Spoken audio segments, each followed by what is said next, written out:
Welcome to Sivajothi சமையல். வாங்க இப்போ சென்னா மசாலா எப்படி செய்து பார்க்கலாம். அதுக்கு கருப்பு மூக்கடலை எடுத்துக்கிறேன். இதை ஒரு 6 மணி நேரம் நல்லா ஊறட்டும். இல்லை காலையே செய்யுதுன்னா நைட்டு ஊற வைக்குங்க. நைட்டு செய்யணுன்னா காலையிலே ஊற வச்சுடுங்க. இது நல்லா ஊறட்டும், தண்ணி ஊற்றி அப்புறம் பார்க்கலாம்.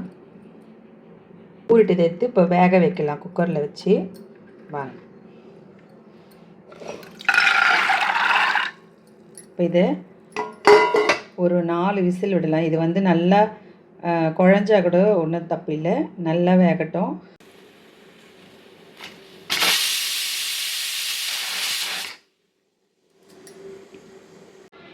நல்லா கடாய் காஞ்ச பிறகு ஒரு 2 ஸ்பூன் அளவுக்கு நம்ம எண்ணெய் ஊற்றிக்கிறோம்.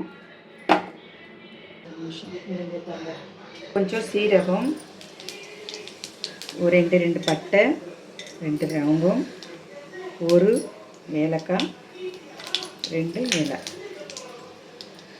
போட்டு நல்லா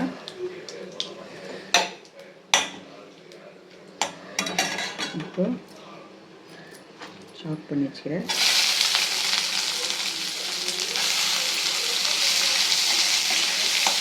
ரெண்டு பொடி இலைச்சி வெங்காயம் போட்டு நல்லா வதக்கிடலாம். இப்போ பச்சை மிளகாய்,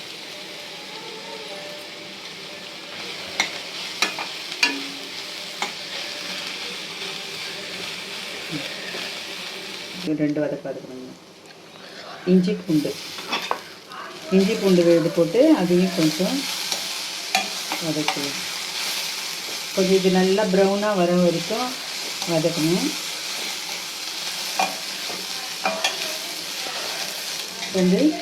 அரைச்சி வச்ச தக்காளி விழுது போட்டுக்கலாம்.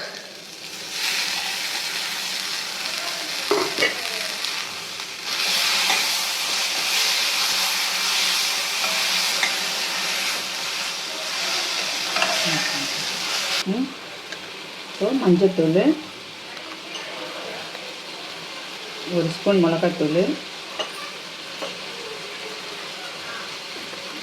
1 ஸ்பூன் கரம் மசாலா, 1 ஸ்பூன் சீரகத்தூள் இதெல்லாம் போட்டு கலந்துட்டுடலாம். ஆனால் வச்சுக்கிறேன். நல்லா வதங்கிட்டு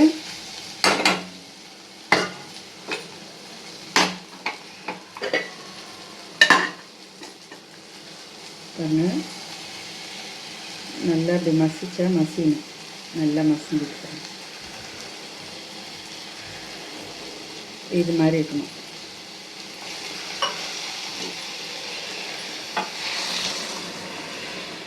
கொஞ்சம் இது மசிச்சு போட்டுடலாம் மிக்சியில் ஆற வச்சு. நல்லா கொதிச்சு வரட்டும். கொஞ்சமாக உப்பு போட்டு மூடி வைக்கலாம் கொஞ்ச நேரம். ஓகே, மிக்சியில் அடிச்சிக்கலாம். தயிர் சேர்க்கலனாக்கா கொஞ்சம் எலுமிச்சம்பழம் கூட சேர்த்துக்கலாம், நம்ம விருப்பம் தான். பாருங்க, அழகாக இப்போ சுண்டி வந்திருக்கு.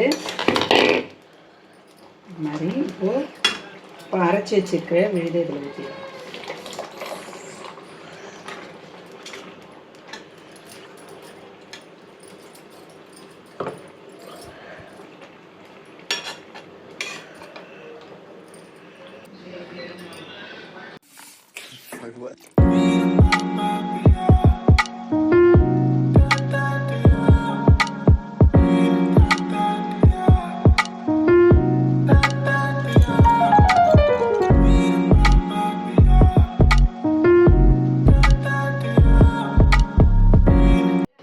அருமையான சென்னா மசாலா ரெடி ஆயிடுச்சு. நீங்களும் இதே மெத்தடில் செஞ்சு பாருங்கள். லெமன் வேணும்னா கொஞ்சமாக பிழிஞ்சிக்கலாம்.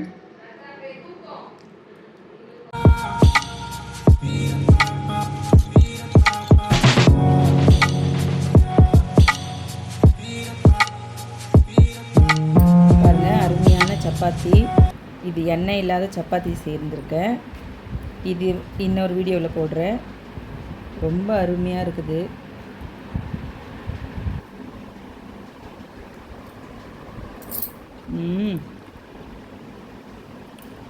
லாஸ்ட்டில் லெமன் போட்டதுலேருந்து ரொம்ப அருமையாக இருக்குது.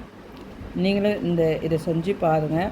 கமெண்ட்ஸ் பண்ணுங்கள், சப்ஸ்கிரைப் பண்ணுங்கள். தேங்க்யூ.